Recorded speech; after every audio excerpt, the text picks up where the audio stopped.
En détention provisoire. C'est toujours difficile de commenter une décision. Moi, je dis juste que pour quelqu'un qui s'est rendu, ça m'étonne un petit peu, voilà, qu'il se retrouve en détention alors qu'il s'est lui-même rendu et que lui-même reconnaît, comme tout le monde autour de ce plateau, qu'il n'avait pas à agir ainsi. Et maintenant, puisqu'on parle de justice, moi, je suis juste triste qu'on ne puisse pas montrer d'image de justice comme ça, par exemple, sur un autre boxeur qui s'est rendu célèbre le même jour,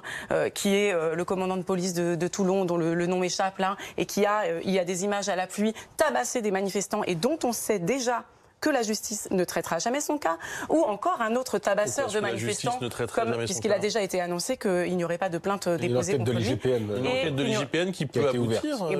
Alors nous verrons, parce que les premiers échos qui étaient, c'était plutôt le soutien absolu, puis c'est quelqu'un qui a quand même reçu la Légion d'honneur, donc on s'étonne un peu. Et puis je pense à un autre aussi célèbre bastonneur de manifestants, Monsieur Benalla, qui il y a quelques jours, quelques semaines, crapahutait au Tchad tranquillement avec un passeport diplomatique livré par l'Élysée, alors même que ce monsieur s'est illustré pour ses violences contre des manifestants le 1er mai et qu'il avait clairement des choses à se reprocher et que lui, quand on vient perquisitionner chez lui, eh bien son coffre-fort ne s'y trouve plus et on ne le met pas en prison, en détention provisoire.